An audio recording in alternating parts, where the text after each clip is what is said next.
கியாமத்து நாளுடைய அடையாளங்கள்ல ஒன்ன பாக்குறீங்களா? பாருங்க. இன்னைக்கு வெள்ளிக்கிழமை ஜும்மா தொழுக போகணும்லமா? ஏமா, பெண்கள் நமக்கு ஜும்மா தொழுக கடமை இல்ல கரெக்டு தாம்மா. ஆனா தொழுதாலும் ஒன்னும் தப்பில்ல. ஓ, அப்படியா சொல்ற? ஆமாமா, பரலான தொழுகதான் கடமை. முன்பின் சுண்ணத்து விரும்பினவங்க தொழுதுக்கலாம். அந்த மாதிரி தான் ஜும்மாவும். பெண்கள் விரும்பினால் பள்ளிக்கு போய் தொழுதுக்கலாம். ஓஹோ, சரி. பெண்கள் ஜும்மா தொழுகலான்னு ஏதாச்சும் ஹதீஸ் இருக்கா?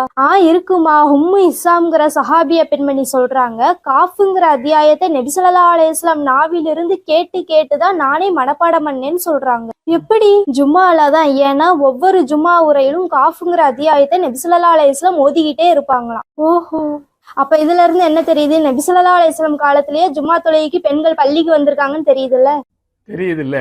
நல்லா தெரியுது. அருமையான ஆராய்ச்சி. கியாமத்து நாளுடைய அடையாளம்னு நான் சொன்னேன் இல்லையா? அஃப்தௌ பிகைரி இல்மின் கால ரசூலுல்லாஹி ஸல்லல்லாஹு அலைஹி வஸல்லம். கியாமத்து நாள் நெருங்கி விட்டதற்குண்டான அடையாளங்கள் ஒன்றுதான், இஸ்லாத்தை பற்றி உண்டான அடிப்படை அறிவு கூட இல்லாமல் ஷரீஅத்துடைய சட்டதிட்டங்களில் மார்க்க தீர்ப்பு கொடுக்குகிற நபர்கள் உருவாகுவார்கள். அதாவது இது போன்று முத்தலக்கு முஜ்தஹிதுகள் சமுதாயத்தில் உருவாகுவார்கள் என்பது. குர்ஆன் ஹதீஸிலிருந்து நேரடியாக சட்டங்களை ஆராய்ச்சி செய்து மார்க்க தீர்ப்பு கொடுப்பதற்கு சில தகுதிகள் வேண்டும் இல்லையா? இவர்களுக்குண்டான தகுதிகள் என்ன தெரியுமா? பிரபலமான யூடியூபர், இது சம்பந்தமான நிறைய வீடியோக்களை போடுவாங்க. வஹாபிசத்தை பரப்புவார்கள். குர்ஆன் ஹதீஸ் அது தர்ஜுமா இருக்குது. ஓரிரு ஹதீஸுகளுடைய தமிழாக்க புத்தகங்கள் இருக்கிறது, அதை படிச்சிருக்கிறாங்க. எல்லாத்தையும் விட மிகப்பெரிய தகுதி துணிவு. அல்லாஹுடைய மார்க்கத்தை பற்றி பேசுகிறோம், மனதிற்கு தோன்றியவாறு வாய்க்கு வந்தபடி சட்டதிட்டங்களை சொல்லி அது தவறாகிவிட்டால் அதை கேட்டு வழிகட்டு விட்டவர்களுடைய பாவத்தையும் நம் தலையில் நாம் தூக்க வேண்டுமே என்கிற அச்சம் கொஞ்சம் கூட இல்லாமல், நாளை அல்லாஹுக்கு முன்னால் போய் நிற்க வேண்டுமே என்கிற சிந்தனை கொஞ்சம் கூட இல்லாமல் தன்னிஷ்டப்படி சட்டங்களை சொல்வதற்குண்டான துணிவு, இதுவெல்லாம் தான் இவர்கள் இஜ்திஹாது செய்வதற்குண்டான தகுதியாகும். எப்படியோ ஆகட்டும். ஆக சய்யிதத்துனா உம்மு ஹிஷாம் ரலியல்லாஹு தஆலா அன்ஹா அவர்களுடைய ஒரு ஹதீஸை முன்வைத்து ஜுமாவுக்கு பெண்கள் ஆஜராகுவது ஷரீஅத்து தான் என்பதை நிரூபிக்கிறார்கள். படிக்கிறதே ஹதீஸனுடைய தமிழாக்கம் தான். அது போன்று வேற ஹதீஸுகள் எங்காவது இருக்குகிறதா? இல்ல இந்த ஹதீஸுக்கு முன்னாடி என்ன ஹதீஸ் இருக்கு, பின்னாடி என்ன ஹதீஸ் இருக்கு, இல்ல சொல்ற இந்த ஹதீஸையாவது முழுமையா அந்த தமிழாக்கத்திலேயாவது படிச்சிருந்தா இந்த மூடத்தனத்தை சொல்லி இருக்க மாட்டாங்க. பாருங்கள், உம்மு ஹிஷாம் ரலியல்லாஹு தஆலா அன்ஹா அவர்களுடைய ஹதீஸ். இவர்கள் ஹாரிஸத் பின் நுஅமான் ரலியல்லாஹு தஆலா அன்ஹு அவர்களுடைய மகள் ஆவார்கள். மா ஹஃபில்து காஃப் வல் குர்ஆனில் மஜீத். காஃப் வல் குர்ஆனில் மஜீத் என்று ஆரம்பிக்குகிற அந்த சூராவை நான் மனனம் செய்தது மின் ரசூலில்லாஹி ஸல்லல்லாஹு அலைஹி வஸல்லம் யஹ்துபு பிஹா குல்ல ஜும்ஆத்தின். எல்லா ஜுமாவிற்கும் பெருமானார் ஸல்லல்லாஹு அலைஹி வஸல்லம் அவர்கள் அதை ஓதுவார்கள். அது எனக்கு கேட்டு மனப்பாடமாகி. இப்ப இதிலிருந்து இந்த வஹாபாக்கள் ஆராய்ச்சி செய்து கண்டுபிடித்தது, அப்போ உம்மு ஹிஷாம் ஜுமாவுக்கு ஹாஜரா இருந்தாங்க, அதனால பெருமானார் ஸல்லல்லாஹு அலைஹி வஸல்லம் அவர்கள் ஓதுவதை கேட்டார்கள் என்பதாகும். அந்த ஹதீஸை கொஞ்சம் முழுமையா படிச்சு பாருங்க.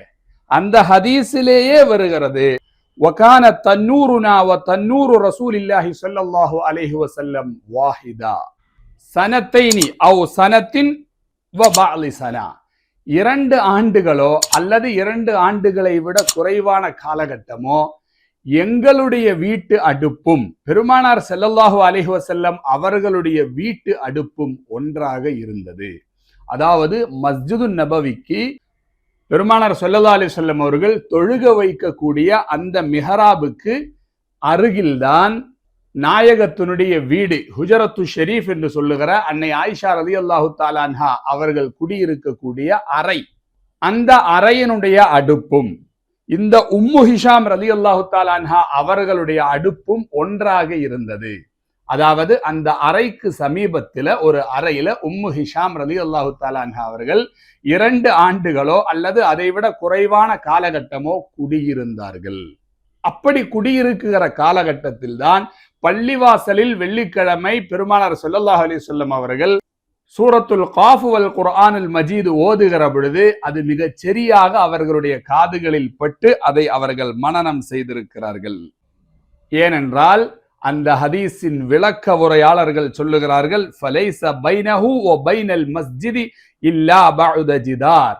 இவர்களுக்கு இடையில் உண்டான இடைவெளி என்பது மிக குறைவாக இருந்தது. ஃபதில்க ஸஹாபியத்து, அந்த ஸஹாபி பெண்மணி யாரு? உம்மு ஹிஷாம் பின்த் ஹாரிசா. தஸ்மஉ கிராஅத்தன் நபி ஸல்லல்லாஹு அலைஹி வஸல்லம் மினல் மஸ்ஜிதி வஹிய ஃபீ பைத்திஹா. பெருமானார் ஸல்லல்லாஹு அலைஹி வஸல்லம் அவர்கள் பள்ளியிலிருந்து ஓதுவதை தன்னுடைய வீட்டில் இருந்தவாறே அவர்களால் கேட்க முடியும். அப்படித்தான் அதை அவர்கள் கேட்டார்கள். ஒமன் லன்ன அன்னஹா ஹலரத்தில் மஸ்ஜிதா, உம்மு ஹிஷாம் அவர்கள் பள்ளியில் ஆஜராகி விட்டார்கள் என்று கருதுபவர்கள் லம் யஹ்ஃபலித் தாரிஹா, தாரிஹ் அறியாதவர்களாவார்கள். வரலாறை அறியாமல் உளறுபவர்களுடைய உளறல்கள் தான் அதை தவிர ஷரீஅத்தினுடைய சட்டதிட்டம் அல்ல.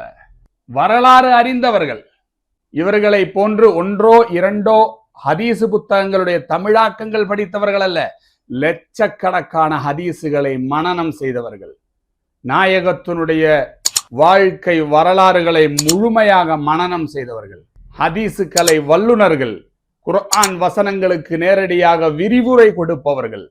அவர்கள் ஆராய்ச்சி செய்ததனுடைய முடிவில் இந்த ஹதீஸில் உம்மு ஹிஷாம் ஜுமாவில் கலந்து கொண்டதற்குண்டான எந்த ஆதாரமும் கிடையாது. அவர்கள் அவர்களுடைய வீட்டில் இருந்து நாயகம் ஓதுவதை கேட்டார்கள். ஏன்னா வீடு மஸ்ஜிது நபவிக்கு நெருக்கமா இருந்துச்சு. எந்த அளவுக்கு நெருக்கமா இருந்துச்சு? அவங்க அடுப்பும் ஆயிஷா நாயகி அவங்களுடைய அடுப்பும் ஒன்றாக இருந்தது. அந்த அளவிற்கு நெருக்கமாக இருந்தது. அதனால் வெள்ளிக்கிழமை நாயகம் ஓதுவதை கேட்டார்கள், மனனம் செய்தார்களே தவிர பள்ளிக்கு ஆஜரானார்கள் என்பது இந்த ஹதீஸில் கிடையாது. இது அறிவில்லாய்மையாகும். இந்த அறிவில்லாய்மையை வைத்துக் கொண்டு மார்க்க தீர்ப்பளிப்பவர்கள் பயந்து கொள்ளுங்கள் நாளை அல்லாஹ்வினுடைய நீதிமன்றத்தை. லட்சக்கணக்கான ஹதீசுகளை மனனம் செய்தவர்கள், குர்ஆனுடைய ஹதீசுகளுடைய வசனங்களுக்குண்டான உண்மையான பொருள் தெரிந்த, ஷரீஅத்து சட்டதிட்டங்களில் மூழ்கி முத்தெடுத்த ஜாம்பவான்களான இமாம்கள் சொல்லுகிறார்கள், பெண்கள் ஜுமாவுக்கோ ஜமாஅத்திற்கோ ஆஜராக கூடாது என்று. எனதருமை இஸ்லாமிய பெண்களை நீங்கள் விழித்துக் கொள்ளுங்கள். இது போன்ற பித்தலாட்டங்களில் நீங்கள் மாட்டிக்கொள்ளாதீர்கள். பாருங்கள், இஸ்லாமிய சட்டதிட்டங்களையும் குர்ஆன ஹதீசுகளையும் முழுமையாக புரிந்து கொண்டவர்கள், நாயகத்தின் வரலாறுகளை மனனம் செய்தவர்கள், அவர்களில் தலை சிறந்த ஒருவரான இமாம் ஷாஃபிஈ ரஹிமஹுல்லாஹ், கது கான மஅ ரசூலில்லாஹி ஸல்லல்லாஹு அலைஹி வஸல்லம் நிசாஉம் மின் அஹ்லி பைத்திஹி வ பனாத்திஹி வ அஸ்வாஜிஹி வ மௌலயாத்திஹி வ ஹிதமிஹி. பெருமானார் ஸல்லல்லாஹு அலைஹி வஸல்லம் அவர்களுடைய குடும்ப பெண்கள் இருந்தார்கள். பரிசுத்தமான உம்முல் முஃமினீன்கள் என்று நாம் அழைக்கிற நாயகத்தினுடைய மனைவிமார்கள் இருந்தார்கள். பெண் குழந்தைகள் இருந்தார்கள். அதிலும் சய்யிதத்து நிசாஇ அஹ்லில் ஜன்னா, சுவன பெண்களுடைய தலைவி என்று போற்றப்படுகிற ஃபாத்திமா ரலியல்லாஹு தஆலா அன்ஹா அவர்கள் இருந்தார்கள். நாயகத்தினுடைய வீட்டில் வேலை செய்யக்கூடிய ஹாதிம்களான பெண்கள் இருந்தார்கள். ஃபமா அலிம்து மின்ஹுன்ன இம்ரஅத்தன் ஹரஜத் இலா ஷுஹூதி ஜும்அத்தின். இதில் ஒரு பெண்மணி கூட ஒரு காலகட்டத்திலும் ஜுமாவிற்கு கலந்து கொள்வதற்காக பள்ளிக்கு சென்றது எனக்கு தெரியாது என்று சவால் விடுகிறார் இமாம் முஹம்மது பின் இத்ரீஸ் ஷாஃபிஈ. வலா இலா ஜமாஅத்தின் கைரிஹா, வேற ஒரு ஜமாஅத்திலும் அவர்கள் கலந்து கொண்டது கிடையாது. ஃபீ லைலின் வனஹாரின், இரவிலும் கலந்து கொண்டது கிடையாது, பகலிலும் சென்றது கிடையாது. வலா இலா மஸ்ஜிது குபா, மஸ்ஜிது குபாவிற்கு கூட சென்றது கிடையாது. வலா இலா கைரிஹி மினல் மசாஜித், வேறு ஏதாவது ஒரு பள்ளியில் ஜமாஅத்தில் கலந்து கொள்வதற்காகவோ ஜுமாவில் பங்கு கொள்வதற்காகவோ நாயகத்தினுடைய வீட்டு பெண்களில் ஒருவர் சென்றார் என்ற ஒரு அறிவிப்பு இஸ்லாமிய வரலாறில் கிடையவே கிடையாது.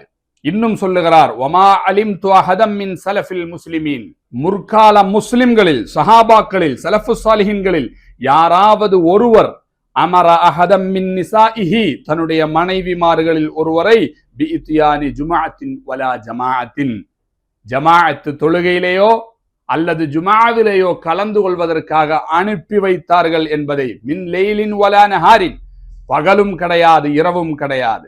வலவ் கான லஹுன்ன ஃபீ தாலிக ஃபதுலுன், அதில் ஏதேனும் ஒரு நன்மை இருந்திருந்தால், அது அனுமதிக்கப்பட்டதாக இருந்தால், அமரூஹுன்ன பிஹி வஅதனு லஹு இலைஹி, அவர்கள் அனுமதி அளித்திருப்பார்கள், செல்லும்படியாக கட்டளையிட்டிருப்பார்கள். ஆனால் அப்படி ஒரு மரபு முற்காலங்களிலும் கிடையாது. பெருமானார் ஸல்லல்லாஹு அலைஹி வஸல்லம் அவர்களுடைய வீட்டு பெண்களில் ஒருவரும் இதுவரை ஒரு ஜமாஅத்திற்கும் எந்த காலத்திலும் ஜுமாவிற்கோ ஜமாத்திற்கோ பகலிலோ இரவிலோ சென்றது கிடையாது. வமா அலிம்து என்று முஹம்மது பின் இத்ரீஸ் ஷாஃபிஈ ரஹிமஹுல்லா அவர்கள் சொல்வது ஒரு சவாலாகும். ஏனென்றால் ஷாஃபி இமாம் காணாத ஹதீஸ் கிடையாது, அவர்கள் மனனம் செய்யாத நாயகத்தினுடைய தாரீഖ് கிடையாது. அந்த சவாலை முறியடிக்க ஒரு ஆலிமும் உலகத்தில் இதுவரைக்கும் பிறந்ததும் கிடையாது. ஏனென்றால் சொன்னது ஆலிமு குரைஷின் யம்லஉல் அர்ல இல்மா, கல்வியால் பூமியை நிரப்புகிற குரைஷி குடும்பத்திலிருந்து ஒரு ஆலிம் வர இருக்கிறார் என்று பெருமானார் ஸல்லல்லாஹு அலைஹி வஸல்லம் அவர்கள் நன்மாராயம் கூறிய முஹம்மது பின் இத்ரீஸ் ஷாஃபிஈ ரஹிமஹுல்லா அவர்கள் ஆவார்கள். அவங்க செய்த ஆராய்ச்சியில பெண்கள் ஜுமாவுக்கு செல்லக்கூடாது என்பதாகத்தான் எழுதி வச்சிருக்கிறாங்க. ஆனா இவங்க ஆராய்ச்சியை பார்த்தீங்களா? இதுதான் கியாமத்து நாளுடைய அடையாளம் என்று. அந்த வீடியோனுடைய ஆரம்பத்துல இன்னொரு பித்தலாட்டத்தை பண்ணாங்க, அதை கொஞ்சம் கேட்டீங்களா? இன்னொரு தடவை கேளுங்க. ஏமா பெண்கள் நமக்கு ஜும்மா தொழுக கடமை இல்ல கரெக்டு தாம்மா, ஆனா தொழுதாலும் ஒன்னும் தப்பில்ல. ஓ அப்படியா சொல்ற? ஆமாமா, ஃபர்லான தொழுகதான் கடமை, முன்பின் சுன்னத்து விரும்பினவங்க தொழுதுக்கலாம். அந்த மாதிரி தான் ஜும்மாவும், பெண்கள் விரும்பினால் பள்ளிக்கு போய் தொழுதுக்கலாம். இன்னா லில்லாஹி வ இன்னா இலைஹி ராஜிஊன். எவ்வளவு பெரிய ஒரு பித்தலாட்டம் பார்த்தீர்களா? அதாவது கடமை இல்லை, விரும்பினால் தொழுது கொள்ளலாம் என்பதாக சொல்லித்தான் முதல்ல இவர்களுடைய வஹாபிசத்தை இன்ஜெக்ஷன் பண்ணுவாங்க. அதை எதோடு ஒப்பிடுறாங்க பாத்தீங்களா? முன்பின் சுன்னத்துகளோடு ஒப்பிடுறாங்க. முன்பின் சுன்னத்துகள் என்ன? கடமை இல்லாத ஒரு காரியமா இருந்தாலும் செய்தால் நன்மை கிடைக்காத ஒரு காரியமா? தினமும் 12 ரக்காயத் ரவாத்திபான சுன்னத்துகளை தொழுது வருபவர்களுக்கு சுவனத்தில் ஒரு பெரும் மாளிகை அல்லாஹு கட்டி இருக்கிறான் என்று நன்மாராயம் இருக்குகிறது. முன் சுன்னத்திற்கும் பின் சுன்னத்திற்கும் நன்மைகள் இருக்குகிறது. ஜுமாவுக்கு பெண்கள் கலந்து கொண்டால் என்ன நன்மை கிடைக்கும்? என்ன ஆதாரம் இருக்குகிறது? அப்ப கடமை இல்லை அப்படின்னு சொல்லிட்டு சுன்னத்துகளோடு எப்படி ஒப்பிட முடியும்? சுன்னத்துகள் நன்மை தருபவைகளாகும். நீங்கள் செய்யக்கூடிய இக்காரியம் பாபம் தருபவைகளாகும். அல்லாஹுவை பயந்து விலகி கொள்ளுங்கள் இது போன்றுண்டான வஹாபிய பிரச்சாரங்களில் இருந்து. وَزَهَقَ الْبَاطِلُ إِنَّ الْبَاطِلَ